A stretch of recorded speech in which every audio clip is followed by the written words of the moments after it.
Kompass bringt fremde Kulturen ins Rüebliland. Kompass, jetzt auf Kanal K.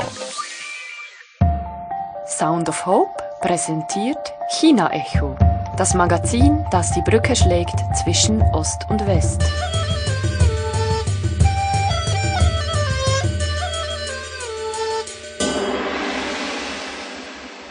Guten Abend, Sie hören das China Echo vom 16. März 2009. Anlässlich vom 15. Jahrestag vom Volksaufstand im Tibet steht Tibet im Zentrum der heutigen Sendung. Wir berichten von einer Tibet-Kundgebung auf dem Bundeshausplatz und haben uns unterhalten mit dem Vizepräsident vom Verein Tibet-Jugend Europa und dem EU-Gesandten vom Dalai Lama. Wie seine Prognose für China aussieht, haben wir vom ehemaligen politischen Gefangenen und heutigen deutschen Bundestagsabgeordneten Arnold Watz wissen. Eine scharfe Sache ist heute das chinesische Kochen. Ginny und der Dani stellen uns ein Gericht aus der Provinz Sichuan vor. Am Mikrofon ist der Silan Fedier. Jetzt folgen die News. Das sind die News von Simon Fernandes und hier die Schlagzeilen. Die Familie von Gao Zhisheng ist erfolgreich in die USA geflüchtet. Tui Dang, 50 Millionen Austritte aus der KP. Und Chinas KP-Spitze will keine Demokratie. Der Familie des bekannten chinesischen Rechtsanwaltes Gao Zhisheng gelang die Flucht in die USA. Gao Zhisheng war einer der anerkanntesten Rechtsanwälte Chinas, bevor er wegen seiner Verteidigung von Menschenrechten den Hass der in China herrschenden kommunistischen Partei zu spüren bekam. Er wurde verhaftet und gefoltert. Auch Gaos Familie bekam den Druck des chinesischen Regimes zu spüren. Sie wurden bedroht, unter Hausarrest gestellt und als Druckmittel zur Einschüchterung Gaos verwendet. Die beiden Unterstützerorganisationen Friends of Gao Zhisheng und Global Association for the Rescue of Gao Zhisheng gaben an, dass Gang He und ihre beiden Kinder nach ihrer Einreise in Thailand sofort einen Asylantrag bei der UN-Flüchtlingsbehörde stellten. Sie wurden im Schnellverfahren von der US-Regierung als Flüchtlinge anerkannt und kamen am 11. März in New York an. Die Organisationen drückten ihren besonderen Dank all denen aus, die geholfen haben, die Angehörigen zu retten. Das China Echo hat schon mehrmals über diesen Fall berichtet. Sie finden die Berichte auf unserer Webseite www.radiosoh.ch.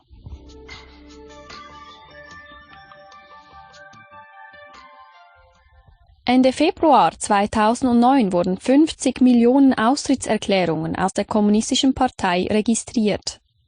Im Dezember 2004 hat die chinesische Zeitung The Epoch Times mit Hauptsitz in den USA eine Webseite eingerichtet, auf der ermöglicht wird, den Austritt aus der Kommunistischen Partei und aus ihren Unterorganisationen öffentlich bekannt zu machen.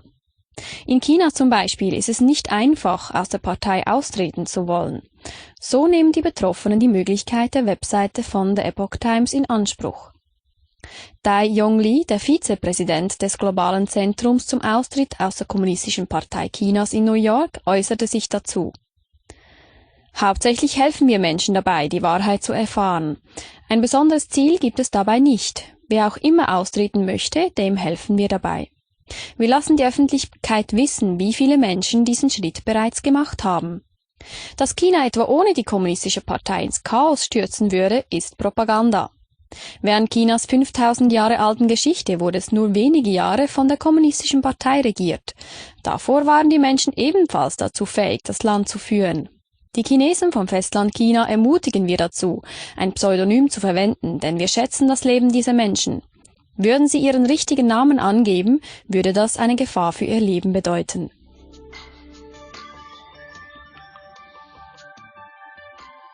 Die Aussage des chinesischen Parlamentspräsidenten Wu Bangguo auf dem Volkskongress war deutlich. In China wird es keine Demokratie geben. Wir werden niemals ein Mehrparteiensystem einführen, sagte die Nummer 2 an Chinas Politspitze.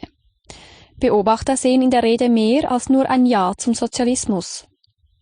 Auf keinen Fall können wir das westliche System kopieren, sagte Wu vor dem Nationalen Volkskongress, der derzeit seine Jahrestagung in Peking abhält. Wir werden niemals ein Mehrparteiensystem einführen, sagte der 67-Jährige. Auch eine Trennung von Legislative, Exekutive und Judikative oder das Zweikammersystem werde es nicht geben. In China gelte ein System von Zusammenarbeit und politischen Beratungen unter dem Dach der Kommunistischen Partei Chinas und kein Mehrparteiensystem nach westlichem Muster. Wu nimmt in der Hierarchie Chinas nach Staatspräsident Hu Jintao offiziell Platz 2 ein. Beobachter werteten die Rede als klare Absage an politische Reformen, die sowohl im Ausland als auch in China selbst immer wieder gefordert werden. Auffällig war dabei, dass Wus Bemerkungen zu diesem Thema beträchtlich länger dauerten als in seiner Ansprache vor einem Jahr. Damals deutete er nur kurz an, dass die Zulassung weiterer Parteien nicht auf der Tagesordnung stehe. Die Bevölkerung interessiert sich besonders für die in Aussicht gestellte Ausbesserung des löchrigen sozialen Netzes. Zur Tagung des Volkskongresses pilgern wieder die Bittsteller aus den Provinzen in die Hauptstadt, um ihre Beschwerden direkt an die Führung zu übergeben. Nach Berichten des amerikanischen Senders Radio Free Asia versucht die Polizei, die Beschwerdeführer aus der Stadt zu halten.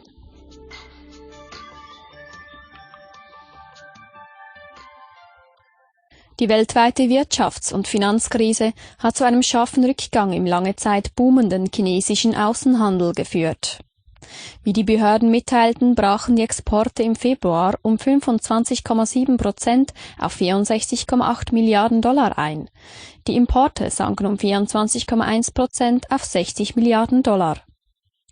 Der Einbruch bei den Exporten verstärkt den Druck auf die Regierung, die Inlandsnachfrage zu steigern, um die Abhängigkeit der chinesischen Volkswirtschaft vom Außenhandel zu verringern.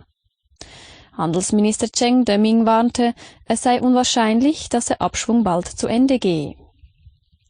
Der Zusammenbruch der weltweiten Nachfrage nach chinesischen Spielwaren, Schuhen und anderen Gütern hat bereits zur Schließung tausender Fabriken geführt. Dadurch verloren 20 Millionen Wanderarbeiter ihren Arbeitsplatz.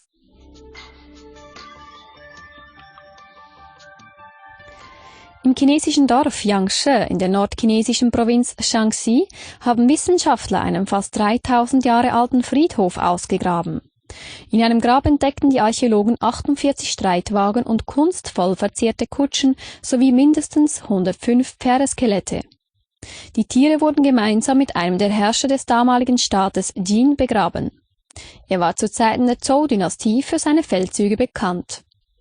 Für die Funde aus insgesamt 19 Grabkammern, die immer mehr Licht auf die jahrtausendealte Kultur Chinas werfen, wird jetzt ein Museum gebaut.